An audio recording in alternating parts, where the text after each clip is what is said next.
Hello students, welcome back to my channel English ওয়ার্ল্ডে স্বাগত জানাচ্ছি আজ সবাইকে।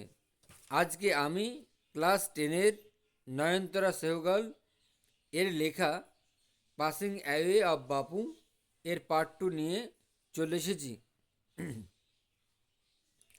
তো আগের ভিডিওটিতে আমি নয়নতারা সেহগাল অফ ইন্ট্রোডাকশান এর পার্ট 1 পড়িয়েছি।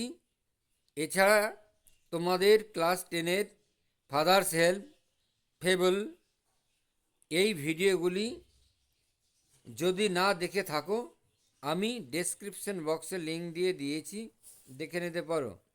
চ্যানেলটিতে নতুন হলে সাবস্ক্রাইব করে আমার পাশে থেকো এবং এই রকম ইংলিশ রিলেটেড ইনফরমেটিভ ভিডিওগুলি তোমাদের বন্ধুদের সাথে শেয়ার করো। আমি পড়ানোর সাথে সাথে অনেক ইংলিশ আননোন ওয়ার্ড বা ইংরেজি অজানা শব্দের সব মানে বলে দেব। তো ইউনিট 2 শুরু করার আগে আমি ইউনিট 1 নিয়ে কিছু কথা বলছি, তাহলে তোমাদের বুঝতে সুবিধা হবে। গান্ধীজি প্রার্থনা সভায় যাওয়ার পথে গুলিবিদ্ধ করা হয়েছিল এবং গান্ধীজি মারা গেছেন এবং গান্ধীজির মৃতদেহটি এখন বিড়লা হাউসে শায়িত অবস্থায় আছেন এবং সেটাকে ঘিরে তার অসংখ্য অনুগামী জড়ো হয়েছে। সেখানে একটা অপ্রাকৃতিক নীরবতা, মানুষজন কথা বলতে পারছে না, বিশ্বাস করতে পারছে না যে তাদের মহান বাপু আর বেঁচে নেই। এই প্রথম ওরা কথা বলছিল না। প্রথমে ওরা কথা বলছিল না, তারপর তারা নিজেদের মধ্যে ধাক্কাধাক্কি শুরু করলো, কারণ যারা বাইরে ছিল তারা ভেতরে প্রবেশ করবে বলে। যখন বলা হলো যে শেষকৃত্যের আগে একবার গান্ধীজিকে দেখতে দেওয়া হবে, তখন সবাই একটু চুপচাপ হয়ে গিয়েছিল। এখানেই আমরা পার্ট 1 শেষ করেছিলাম। তো চলো পার্ট 2 পড়ি।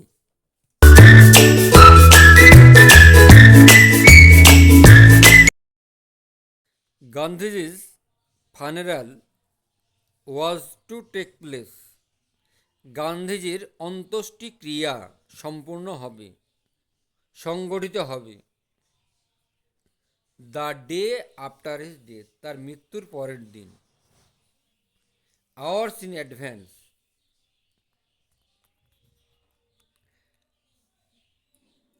নির্দিষ্ট সময়ের বহু আগেই। পিপল লাইন্ড দ্য রুট, লোকেরা সারিবদ্ধভাবে দাঁড়িয়েছিল। The funeral procession was to follow, অন্ত্যেষ্টিক্রিয়ার কে সম্পন্ন করার জন্য।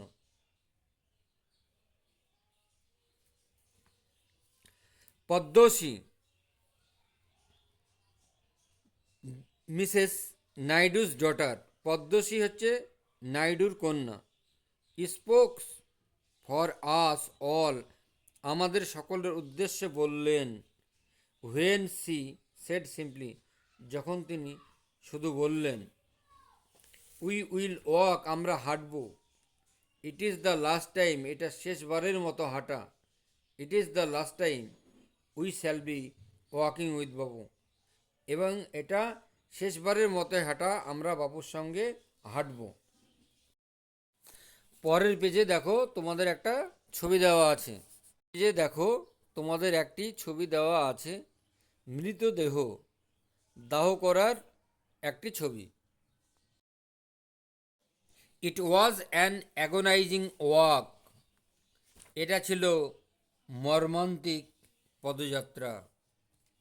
থাউজেন্ড পিপুল ওয়াচড, হাজার হাজার লোক নীরবে দেখেছিল। দ্য প্রসেশন, মিছিলে হাজার হাজার মানুষ মিছিলটিকে নীরবে দেখেছিল।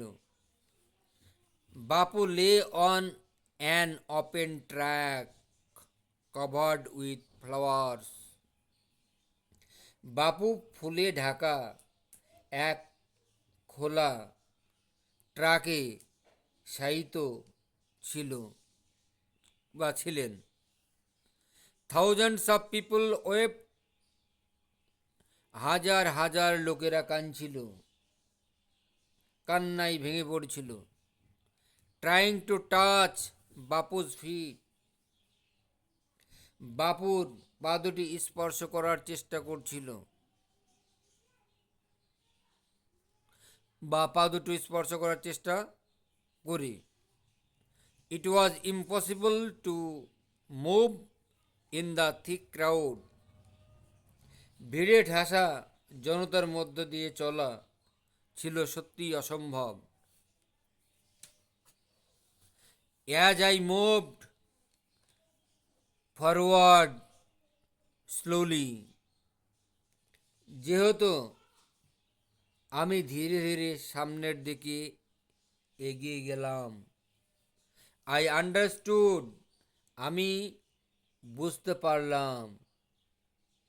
I was not merely in the midst of grieving people, আমি শুধুমাত্র শোকস্তব্ধ জনতার মধ্যেই ছিলাম না। This was even more than the funeral of India's beloved leader. এটি ছিল ভারতীয় প্রিয় নেতার শবযাত্রার চেয়েও আরও অনেক বেশি কিছু ছিল।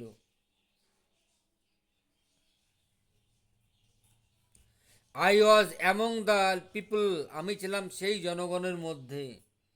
For hmm walking with Bapu had a special meaning, আমি ছিলাম সেই সব লোকেদের মধ্যে যাদের সঙ্গে বাপুর হাঁটার একটি বিশেষ অর্থ ছিল। উই হ্যাড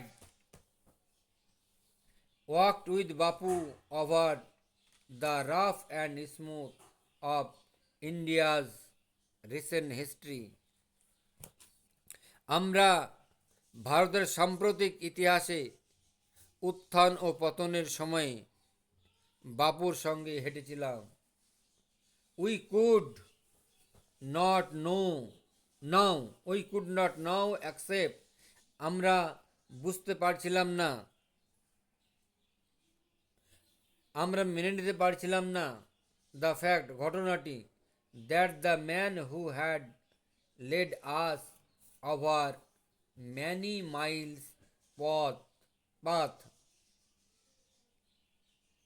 আমরা এই ব্যাপারটি মেনে নিতে পারছিলাম না যে যে মানুষটি বহু কঠিন সময়ে আমাদের নেতৃত্ব দিয়েছিলেন, was never going to walk with us again, তিনি আর আমাদের সঙ্গে কোনোদিন হাঁটবেন না। বাপু's slight figure had walked, বাপুর স্লাইট ফিগার, পাতলা ছিপছিপে দেহটি, হ্যাড ওয়াক, হেঁটে বেড়াতো, স্টাফ লাঠি নিয়ে, ইন হ্যান্ড হাতে লাঠি নিয়ে, over a large part of India, ভারতের বিস্তীর্ণ অংশে। To walk is to make slow progress, হাঁটা মানেই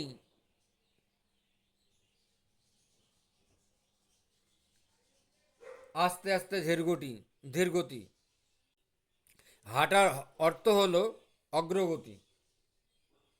ইট is to think with clarity, স্পষ্টত, it is to think clarity and closely look at all that is around you. It is to think with clarity and closely look at all that is around you, from small insects to the horizon in the distance. ছোট ছোট কীটপতঙ্গ থেকে শুরু করে দূর দিগন্ত পর্যন্ত আপনাদের চারপাশে যা কিছু রয়েছে সব কিছুই স্পষ্টতা ও অন্তরঙ্গ দৃষ্টি দিয়ে ভাবতে হবে। মোরওভার, তাছাড়া to walk was often the only way open to the average Indian. Moreover, তাছাড়া টু ওয়াক অফেন, প্রায় হাঁটাটাই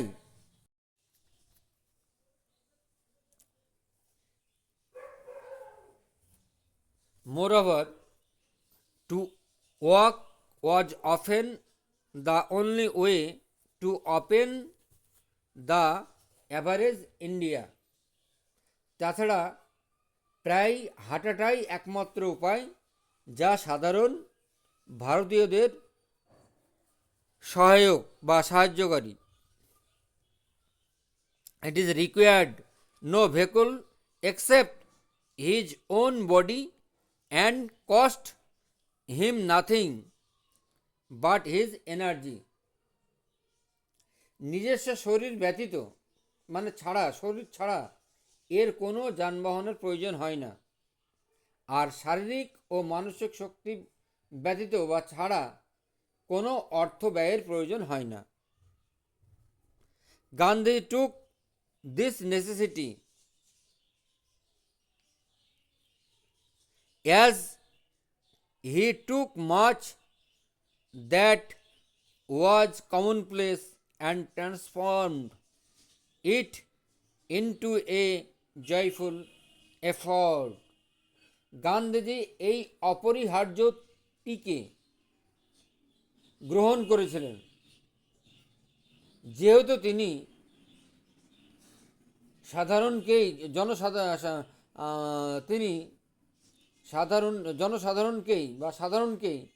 গুরুত্ব দিতেন, আর সেই সাধারণ ব্যাপারটিকে আনন্দদায়ক প্রচেষ্টায় রূপান্তরিত করতেন।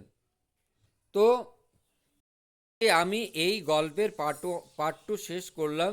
নেক্সট ডেতে ইউনিট 3 এবং এক্সারসাইজ নিয়ে আসব। ভিডিওটিতে ভালো লাগলে লাইক, কমেন্ট, শেয়ার করে দিও। দেখা হবে অন্য কোনো ভিডিওতে। ততক্ষণ পর্যন্ত ভালো থেকো, সুস্থ থেকো। আজ এখানেই শেষ করছি। বাই।